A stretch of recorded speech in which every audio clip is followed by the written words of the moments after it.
Right, evening everyone. I'm glad that you guys have got to what I would assume is your last semester with Emirates. Is that correct?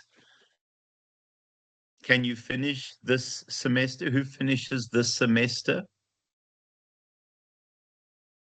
Who finishes? Nice, Sinet. Very, very cool. Very cool. Anyone else? I'm finishing at the end of the year. That's wonderful. Very cool, Ricky. End of the year is as good as it is here. I will remind you that we have an honors option available, and there are two alternatives. You can do the postgraduate diploma or you can do the honors. If you are going to do the honors, it's a more academic approach where the postgraduate diploma is very much more focused on practical application, but it's more designed for people who are like doctors or engineers or those kinds of other qualifications outside management to give them some focus in management. So please remember that. Shucks. Sorry, I've just got a message from a colleague who's also doing 7322 and not a single student has joined, but I think she must give them, oh, and it's been 6 minutes. Thank you for joining. Otherwise, I do cry. I cry very easily, guys. So please understand that every time you don't join, I cry. So let's do this. If we could decide a theme song for 2026 and beyond, what would that theme song be? If we could decide a theme song for 2026 and beyond, what would that theme song be? Theme song to reflect the times. Anyone? I should have given this as homework. Hey, next time you're going to get homework. And that's Ishan, another one bites the dust. Yeah, that's very cool. Ellen's positive. Better days are coming. Very cool, Ellen. Better days are coming. Um, it's the end of the world as we know it. REM, if you are a slightly older generation. End of the world as we know it. One of my favorites from one of my face-to-face students was American Idiot, which I thought depicts the reality of where we are now. And we all know who she's referring to. Any other suggestions of songs that potentially could be used as a theme song? I love that Ellen is positive. Final countdown. Yeah, Nikita. Oh my goodness. And I think the reality is that if you read some of the current research, and there is a powerful suggestion that in the next 10 years, we are likely going to have some sort of nuclear third world war, and it will be based around nuclear. And it is scary, but we can see that in terms of the trends and the patterns in what is happening in the world. My biggest concern, and I'm from a generation that had to do national service, so we didn't have a choice. I did my national service, although I went to university first in 1985, and I think people who love to send and presidents who love to send soldiers to war should go to war themselves and experience what it's like to have bullets fly across your head, to have things exploding around you. Because if you've been in a firefight, you would be less likely, and I mean a proper firefight, you would be less likely to want to send people to war. And I think the reality is most of the presidents now have not been through that. So we have these tough guys talking tough, not having lived these experiences. And that's why the final countdown is such a very good depiction of what potentially is going to happen going forward. We also know that and I think you guys know that, let me get this on up here. Oh, gosh. Let's get this up here. Um, oh my goodness me.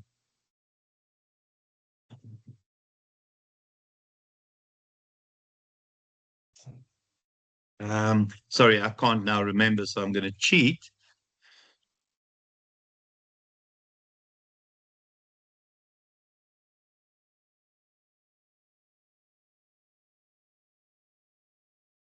Forward, I'm cheating. It's the doomsday clock, and I should know that because I'm a lecturer and I should prepare for lectures, but I'm also 62 years old and I'm old, so I'm going to blame that.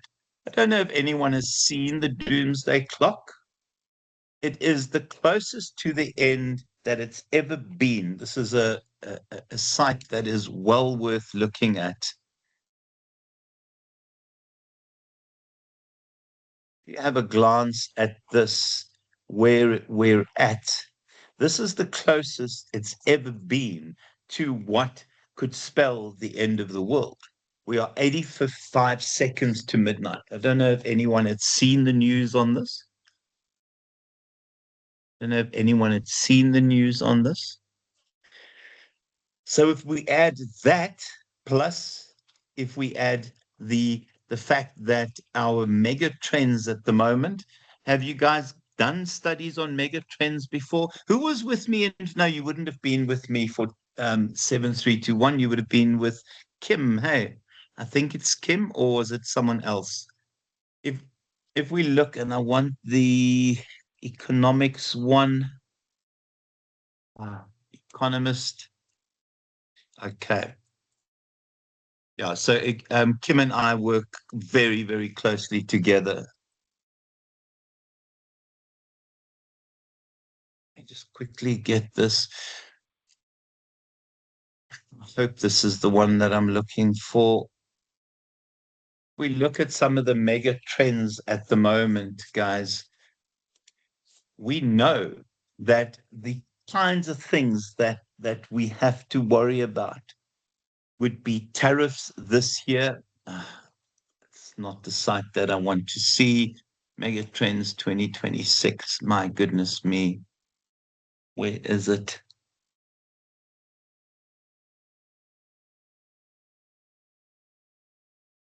So, the kind of mega trends that we are looking at, the first one is technological change. So, oh, very cool. Kim is fantastic. She's way, way better than me. If we look at the first one, technological change, but I think the key one for me is this, the fact that artificial intelligence is going to change the world in ways we cannot imagine. It is going to get rid of entry level positions.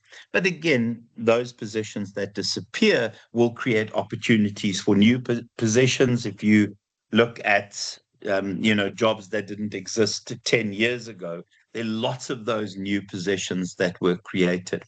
I also think we'll see significant movements towards automation.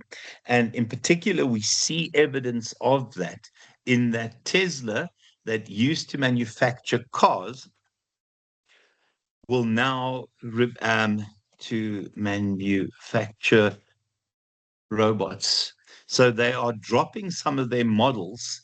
Oh, you got to love it when I can't spell English. Ek is Afrikaans, I'm blaming that. So what we see happening is that Tesla is dropping some of its vehicles that have been around forever to build these autonomous robots.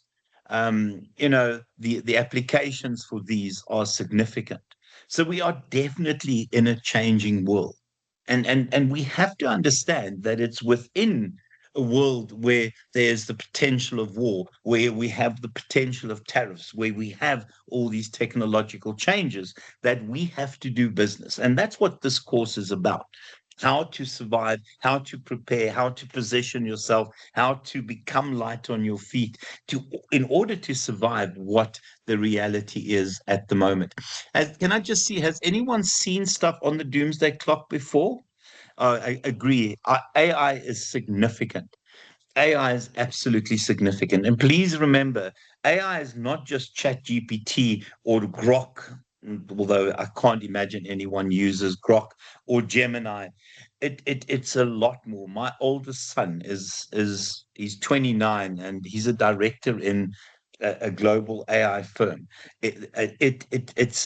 It's industry specific AI. We see significant advances in AI in the medical industry, and we'll see how in future jobs would change in the medical industry as a consequence of that. Because in terms of predicting cancer, AI is far more accurate than any cancer doctor can actually be. So we see significant advances there. This one, I'm sorry, can I check on the doomsday clock? Has anyone seen this before?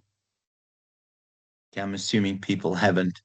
Okay, this one is interesting, and I'll share this. I will share this with you if you want to have a read of the article, because these are all relevant in terms of the decisions you take in business today, and the adjustments that we make. So it's dropping two of its vehicles. I think it's the S and X models. It's that those there, and to me, we see significant changes as a consequence of that.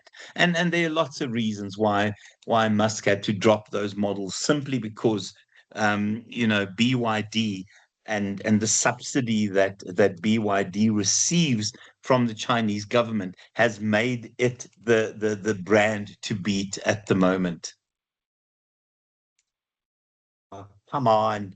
Sorry about that. Right. To also just look at some of the other trends, I think the reality is that stakeholders expect you to look after the triple bottom line. It is non negotiable. It is one of those things that you cannot get away from. The definition of strategic success is the ability to create wealth for stakeholders. And it's contained in that kind of megatrend too. There has to be a significant shift towards that. The third one there, and this is where yeah, it's the end of the world as we know it, or count, what is it? Final countdown. It is the end of the world as we know it, final countdown. Things come from, and we see these emerging trade tensions. We will also see, and my prediction is that we will see trade and tariffs also being introduced by other countries, because China is definitely going it alone. And with the way that government subsidizes it, it's impossible for other countries and their industries to compete.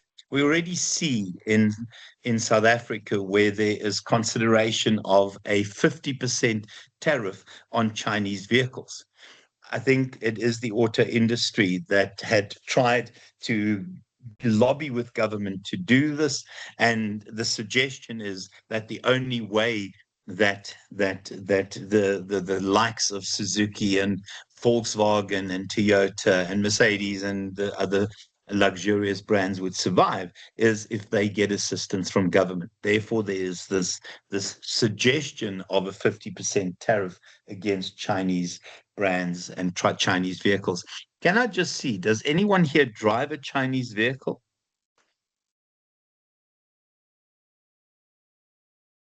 No Chinese vehicles. It's interesting because we see so many of them on the road. And recently, um, I think it's cherry. No, it's not cherry. What is it? Oh my goodness me. French. Oh my gosh. Peugeot or Citroen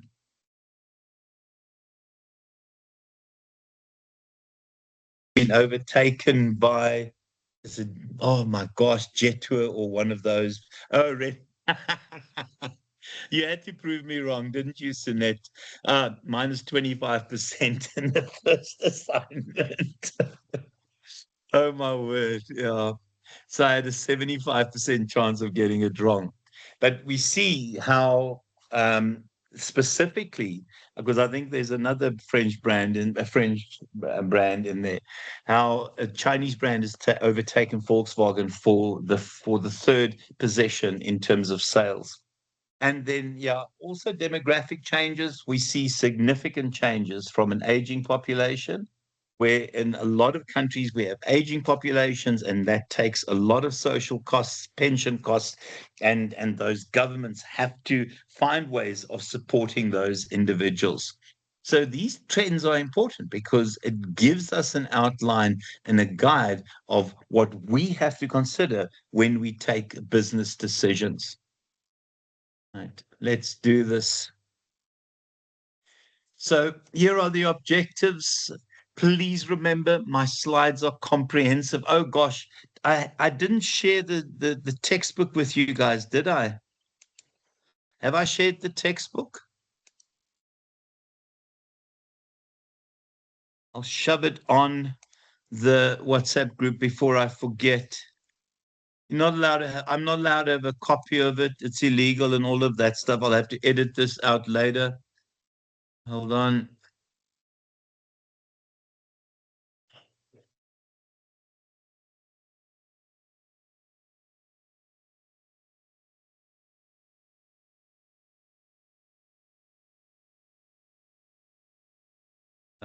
My goodness, I wonder where I've put that thing.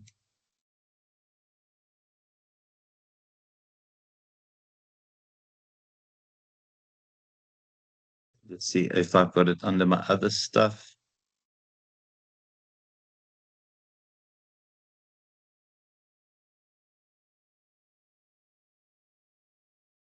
Here it is. Hold on a second. I don't know. I might be too late, but who knows? Just keep it for future and sell your other one. Just don't tell people I give this to students. Okay, so here are the objectives. We'll look at business level strategies. So you'll remember that your business level strategies allow you to compete within a particular industry. We'll spend a bit of time on how to apply these strategies to the realities of the business world and organizations. And we'll spend a bit of time also looking at the different types of strategies. We will chat about exam prep and other prep when we get there a bit later in the year. But I think it gives us a sense of where we are going in the semester, because we'll look at the different strategies. Business strategies, we'll also spend a bit of time looking at your corporate strategies and others around that. Right, let's have a glance at the business strategies. So when we look at business level strategies, they serve a particular purpose. They allow us to compete in a particular industry at a particular level. And in doing that, we have to attend to customer needs. We also have to make sure that because there are so many other competitors in industries, that whatever we do, we actually beat those competitors. And then also to deal with market conditions. So for example, when petrol prices go up, it is likely that people will buy smaller engine vehicles. And then also, it is about ultimately building that competitive advantage over the long term.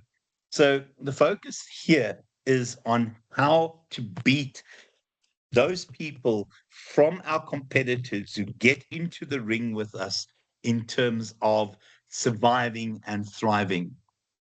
So when we look at the three different levels of strategy, we know that corporate level strategies will be the ones that take you to your long-term objectives. So your long-term objectives act as the endpoints for your corporate level strategies. We'll do that. I think it's Learning Unit 3. Your business level strategies allow you to compete in an industry, and your operational strategies relate to your different functional areas. So you will have operational strategies that relate to finance and relate to operations and relate to supply chain and relate to marketing, etc. So the different levels of strategies. Oh yeah, this lecturer that you have here also illegally copied stuff out of the textbook that he's not supposed to. Please don't report me. I'll have to edit that bit out as well. So your three levels of strategies there. Corporate strategies is at that level of your long-term objectives and above, and so forth. As we get to business level strategies, yeah, how to remain competitive, and then how to deliver in terms of those other levels of strategy. In terms of your strategic choice, I think there are a number of considerations.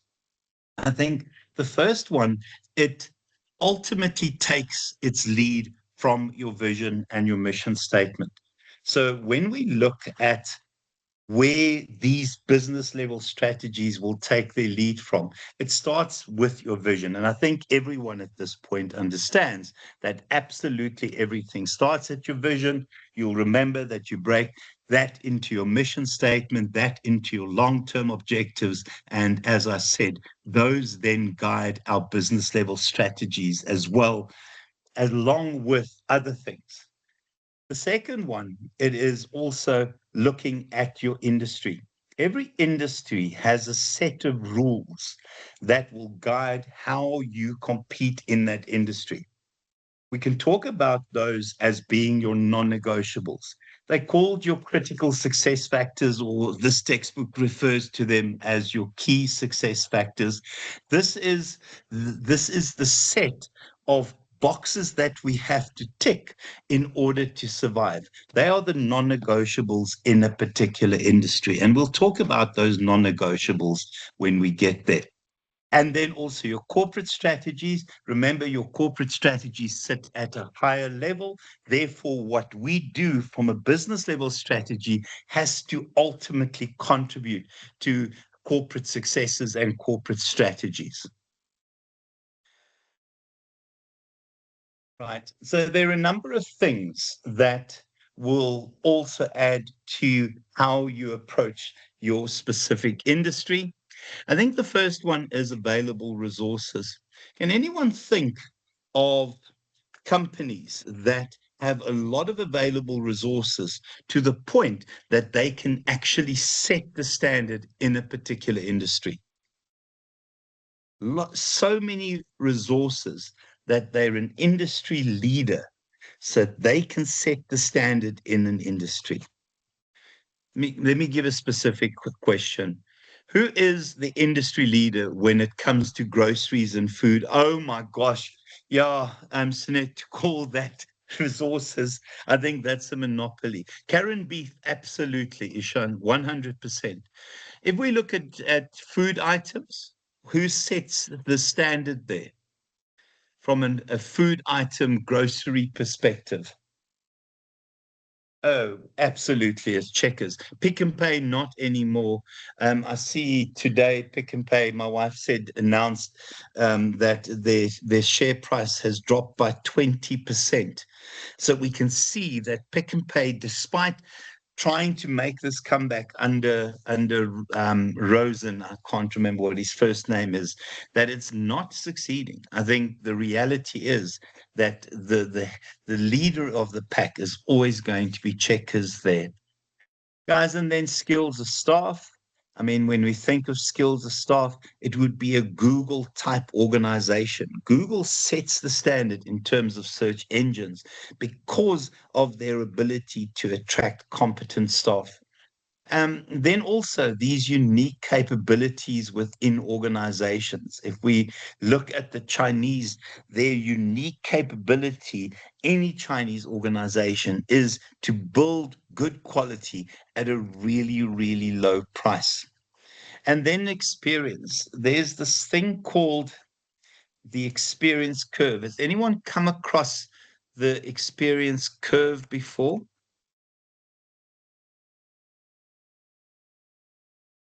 The role of the experience curve in business.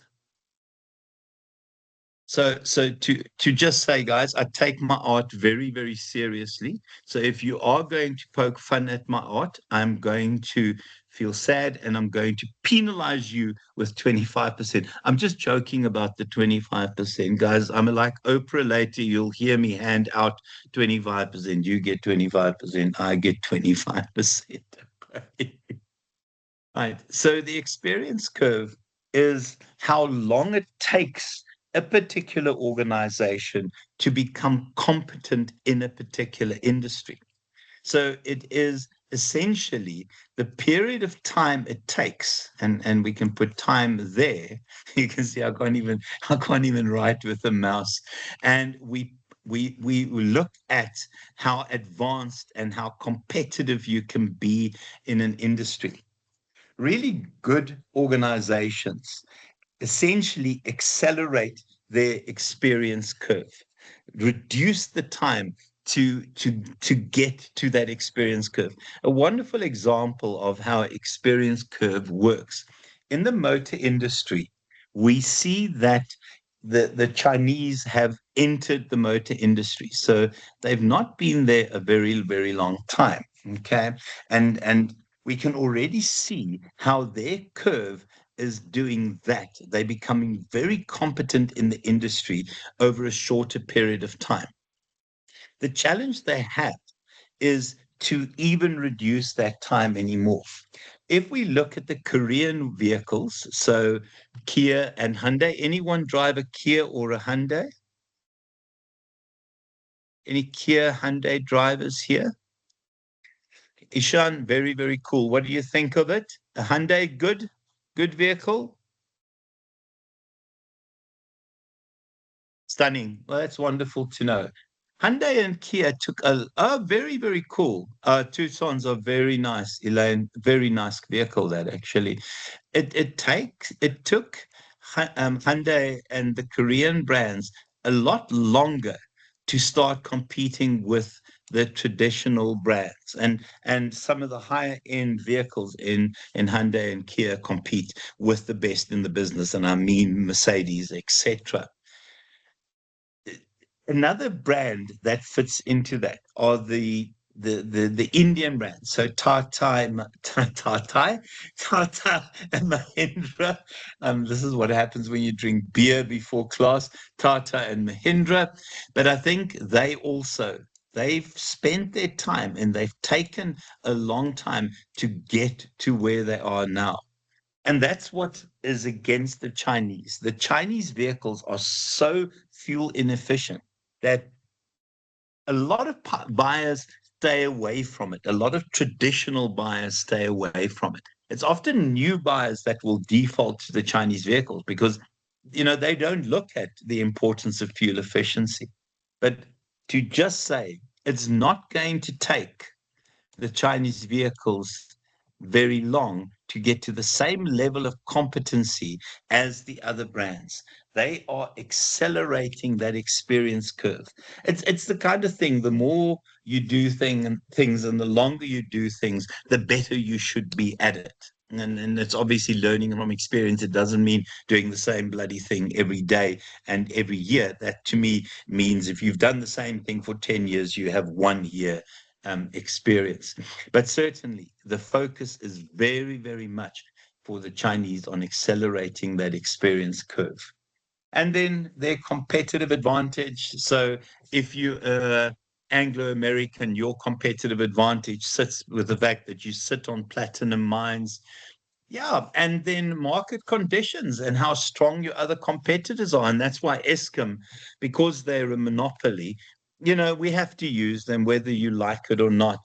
And then opportunities within the industry. And those opportunities are often with other competitors, for example, leaving the industry or threats. And this is why a lot of the South African traditional motor vehicle brands have lobbied government to bring in tariffs because the Chinese brands are a significant threat. They're a significant threat. So when we look at these kinds of things that determine our strategic choice, I don't know if you guys will remember the SWOT matrix. It had that awful name. It was called the TOES matrix in BMNG 6221. And where the entire strategic management process was just wonky as heck. This is the proper SWOT matrix. So the way the SWOT matrix works is that you list your opportunities, you list your threats, you list your strengths, and you list your weaknesses. You then combine a specific opportunity or a couple of opportunities with a specific strength, or the other way around.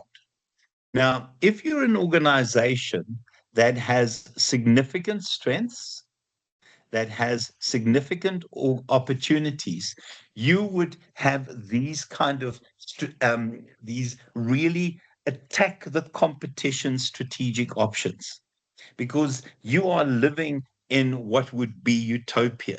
It must be a wonderful place to be as an organization there. Give me examples of organizations that could fit into that, that they have significant opportunities and they have significant strengths.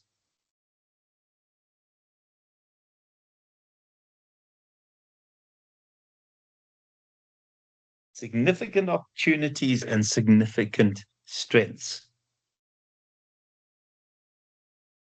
There are very few organizations that sit in this wonderful purple spot of a position. Guys, you don't have to type, just unmute yourself and talk. Honestly, I don't care. You don't. Starlink, absolutely, Ishan. I mean, a wonderful opportunity with a lot of strength. It is a wonderful example, that actually. Please just unmute yourself. You don't even have to put your hand up, guys. I don't have rules like that. Anyone else? Sinette, you were typing?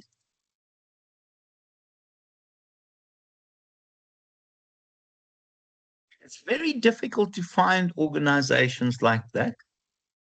Most organizations will sit with the kind of weaknesses and opportunities. So the general rule, if you are here, you have get in the face of your competitors and compete against them type strategies. They are positive, they are out there, they really call you out. In a WWE ring, you're the guy that's taking people and chucking them over the ropes. In this instance here, you generally have, and in that instance there, you generally would adopt a hold and maintain set of strategies. You are cautious. You will have specials. You will compete on the basis of what we normally would call that combination of a cost leadership strategy and a differentiation strategy.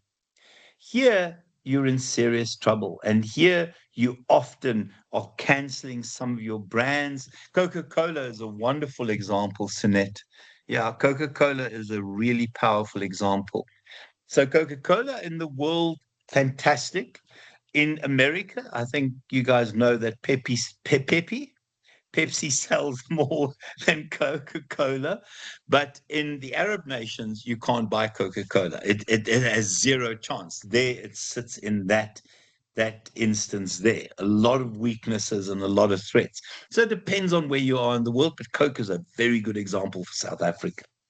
So here you have hold and maintain strategies. Here you have let's get in the ring strategies. Here you try and get out of that industry very, very rapidly, because it is a loser in terms of, and you guys might have done this before, in terms of the WCG, Boston Consulting Group matrix, these are the dogs of options. Right. The other way to do this is through a decision tree. So a decision tree is like a normal tree, and it gives you a variety of options. I'm very keen to draw, but I won't, because here is a decision tree. So generally, the way it goes is that you, in terms of growth options, you will have that. So it unpacks as a tree, and you keep asking, what if at each of those nodes in the tree? So here, if we have high growth, what is our option? If our option is high growth, what if we move beyond that, a foreign market? If there is not this kind of option, then how do we expand there if the opportunity isn't there? But it's a series of what if questions. What if there is growth? What if we have opportunities in another market? What if we don't have opportunities? And out of that, you unpack your decisions using this particular tree and the branches in that tree. This is one that I downloaded. You can actually use it from a software perspective. I must just see which one it is. The other one, which is also what if questions, are your scenarios. Scenarios are a little bit more difficult to explain. So what you generally would do is you would often end up with two scenarios that will unfold depending on events that occur. So if I can go back to my opportunity to do art, guys, I can't even draw. I'm the embarrassment around the table when we play Pictionary. My kids and my wife love playing Pictionary against me because during the December holidays, I drew dog and I could not draw a dog. It hurt my feelings so badly. I think I'm still damaged from it. So when we look at scenario planning, I think if we were looking in 2024 forward to 2025, okay, and let's say we looked around September to do business in South Africa, you would often talk about a high road and a low road scenario. For me, the high road scenario would be someone other than Trump winning the election. The low road scenario, and we've seen how Trump winning the election has become a low road scenario for businesses in South Africa. But in 2024, if you had to do this, this is what you would do. Harris wins, high road. If Harris wins, then what will happen? We will have the AGOA deal still in place. With the AGOA deal in place, we will get subsidies, etc., etc. However, if there is the Trump win, we could have predicted, and he had told us about tariffs and whatever happened there. So scenarios talk about creating two opposing polar opposite sets, but you have these events that you look at. And if this event happens, then we low road. If that event happens, and it low road. And it allows you to predict what the consequences of that particular event is. And honestly, if companies in South Africa had done a scenario and predicted that Trump would win would be good for us, then they don't understand scenario planning. All right, so let's look at these business level strategies. So the first thing that you have to remember is that these strategies are unique to organizations. So organizations will have their own version of how they apply the strategy. In deciding the strategy, there are a number of questions that you have to answer. The first question that you have to answer is, are we going to look at a broad target market, or are we going to look at a narrow target market? The moment you think narrow target market, we know that we are going to be looking at a focus strategy. So it's going to be one of the focus options. If we look at a broad target market, we will be looking at either differentiation or cost leadership. The next question is, do we want to compete on the basis of low cost? And I don't like the textbook saying or, because it should be and or do we compete on the basis of product differentiation? If you're competing on the basis of product differentiation, you are selling Rolexes. If you're competing on low cost, you're selling Timexes, because that is the significant difference. Now, this can combine with either a broad market, or you could have focus cost or focus differentiation. And the reason I said and or, because there is, because of technology, this new strategy, and it is both cost and differentiation. It's a sort of best value focus. The cars that fit in there exceptionally well are your Suzukis, are your Toyotas. Anyone here drive a Suzuki or Toyota? No Suzukis and Toyotas. Which one, Ellen?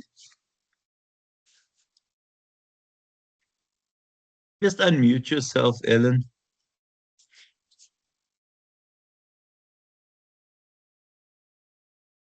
Okay. Yeah, we have two Suzukis at home. Both my boys own a Suzuki. Both my younger boys own a Suzuki. Right. So if we look at how that translates into your strategies, oh my goodness, that's what it looks like. So if you have a broad target and low cost, it's cost leadership. In cost leadership, everything you do. Oh, very cool, Ellen. That is hell of a cool. The cross hybrids are very, very nice. And they're wonderful examples of best value strategy options. Very nice car, that actually. So when we look at broad target market and low cost, cost leadership.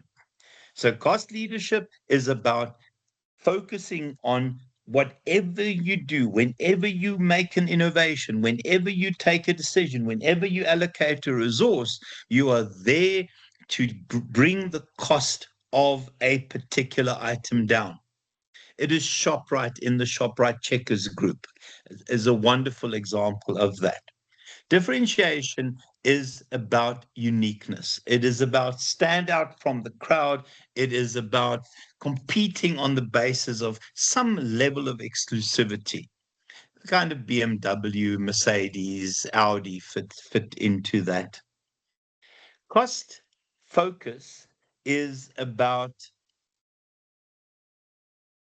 a small group of customers who are very cost conscious, who will do without the frills, who will be happy to save money, and you could focus on them there. In terms of differentiation focus, here you're selling Bugattis and you're selling Ferraris and Porsche and things like that. Anyone drive one of those? Anyone drive? Okay.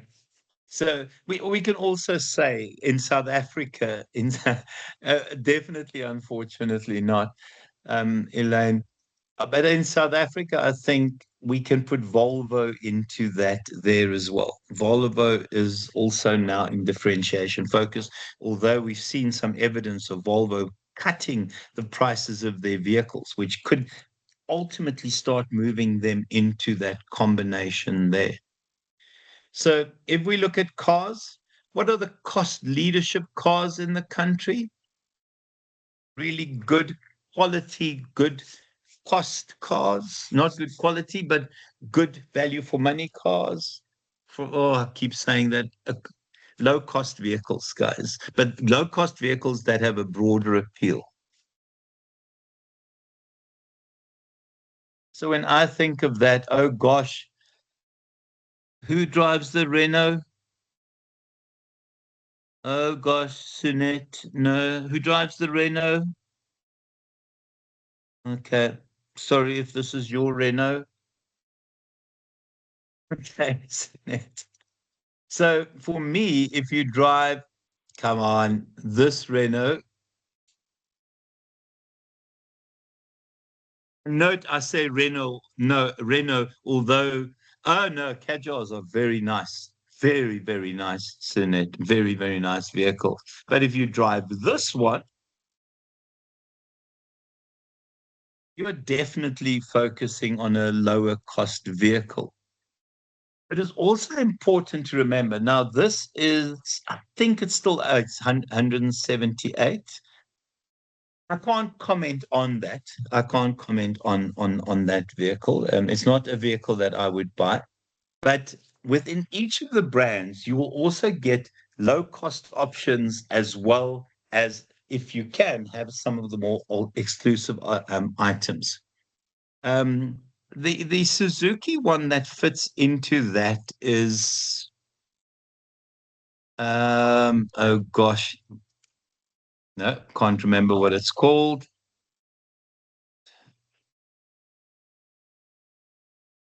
Car in South Africa, it'll come up here. Yeah, it's that espresso. I don't know if anyone has an espresso. Oh, thank you so much, Elaine. Yeah. Ignis.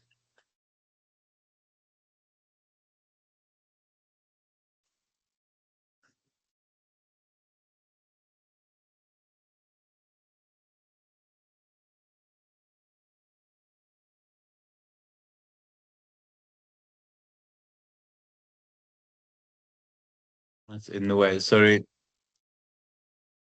Okay, that's what my 19-year-old, well, he was 17 when he got it, but that's what my 19-year-old drive is, an Ignis. But they entry level, yeah, they're in 300,000 range now. So they slightly more than the entry level vehicles. But yeah, these are very, very nice vehicles. My 19-year-old is one of these. He absolutely loves it. Yeah, Ignises, I think they value for money vehicles. They're not cheap. They're very, very well built, actually, but they might fit into that as well. They might fit into that one as well. The other option is differentiation. We've spoken about which ones those are. Um, Value for money. The Toyotas, certainly value for money, and astonishing value for money. We could put VW into that as well. Now, if we look at cost focus, the cheapest car in South Africa is this.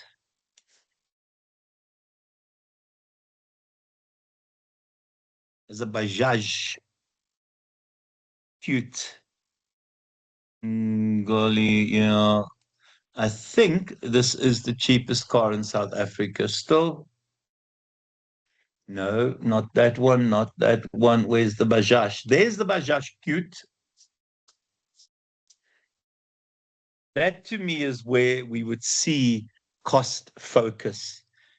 Not many people are going to buy that.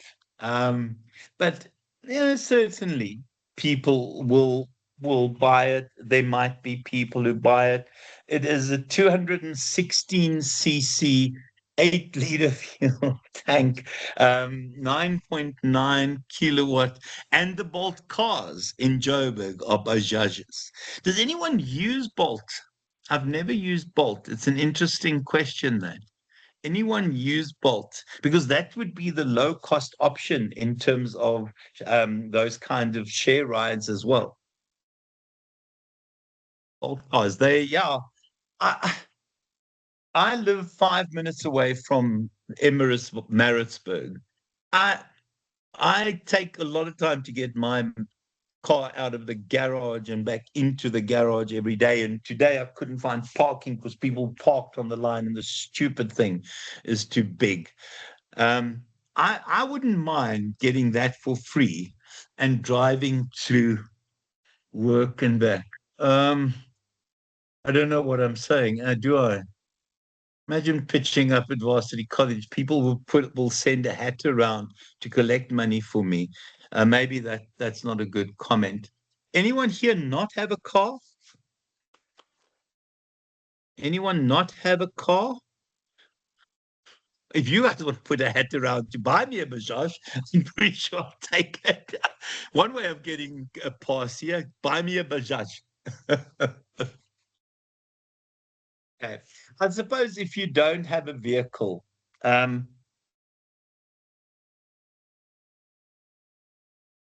um, um, you've got to be very confident in your masculinity to drive this, because you don't really drive it, you wear it. I'm going to get fired on the first day lecturing you guys. I might not get a Bajaj, guys. And then if we look at, well, it is better than bloody walking. Yeah, it's the size of a shoe, so it's like walking. So maybe, mind you, I would take that. I think just to in and out to the shops, park, you can park anywhere, you can get into the smallest of places. It's a covered scooter. Well, it is a covered scooter. You're right, Sinet. It is a covered scooter. And then differentiation focus. Here we've got a lot of examples for it. If we look at grocery stores, this would be your ShopRite type type brand. I haven't been in a ShopRite in a long time. However, we went to a ShopRite in Bergville because we forgot some groceries when we were in the mountains, and yeah, it's interesting. It's dirty. Your feet stick to the floor. The shelves are packed to a max. The passages are narrow. I had a serious um, attack of claustrophobia while I was shopping there. It's not the kind of place that I could imagine myself shopping. What is the Pick and Pay version of ShopRite? Oh yeah, bulk items. What is the Pick and Pay version of ShopRite? Is it, oh, flipping hell, I don't know. Oh, it's Boxer. I should know Boxer. My wife designed some of the Boxer stores around the country. I should actually know the Boxer. Um, and then yeah, so for me, that's it. Differentiation focus. Differentiation focus. Um, differentiation. That to me would be Woolworths. I think Woolworths is definitely differentiated. I put a tie on whenever I visit our local Woolworths. I think that's absolutely necessary. And I wear extra cologne because obviously I need to fit in there. But for me, definitely differentiation would be Woolworths. Who shops at Woolworths, guys? Can I just say, I shop at Woolworths. I'm an absolute Woolworths shopper. I would rather pay more. The quality absolutely is better in my mind. I shop at Woolies. My wife doesn't cook, so I do the cooking, which means I do the shopping, and Woolworths is my preferred destination. Yeah, there are some items that are better. Yeah, sometimes I think for me, meat and fresh items, I definitely get from Woolworths. Otherwise, I shop at Checkers because they are best value. Pick and Pay would be best value as well. The interesting one is the cost focus, and I read an interesting article yesterday on this company best before best before stores. I don't know if anyone has seen these before. Oh, wonderful. I can't spell stores. Um, yeah, this is an interesting one. Hold on a second. Now doing that. Best before. They are everywhere. They have a significant growth strategy. And I think it's because yeah, for me, veggies, the fresh stuff I buy from Woolworths. Um, see if they have some prices for us in case you are looking. No, I do not want to sign up. I'm a snob, but okay.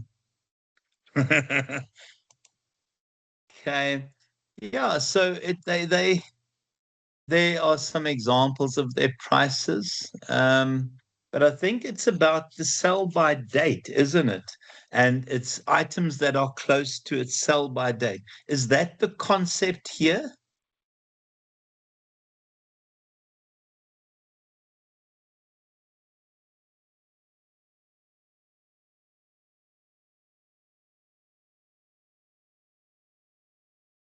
And I think it is about that. Um, Sunette, do you know anything about these stores? I think they sell items very close to the sell by date. And I think that's why they are so cheap. But they are absolutely growing across the country. Let me see if I can open here and see if I can get some deals. Come on, shut up. Okay, maybe not. Are these items, are these brands we just don't recognize? Sure, that's not bad. Flippin' hell. Fettuccine, $13.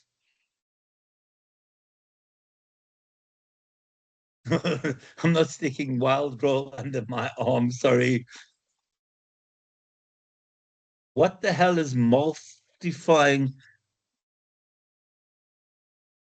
Oh, I see. Thank you. Sorry, guys, I need to do my shopping. We'll finish the lecture. I'm not buying from Best before. But the reason they've become so popular is because money has become so incredibly tight in South Africa. I think we're at that point in South Africa where people are starting to count their cents. Even middle class people are talking about how incredibly expensive it is becoming to live in the country. And I saw an insane stat yesterday that 2.4% of taxpayers pay 77% of the tax in this country. And to me, that is absolutely unacceptable. And I see that SARS is coming after that 2.4% for more tax. It is the 80-20 rule gone completely wrong. Okay, guys, we'll stop there tonight. I didn't see that it was actually 1:30 already. Stop recording. Okay, just for my own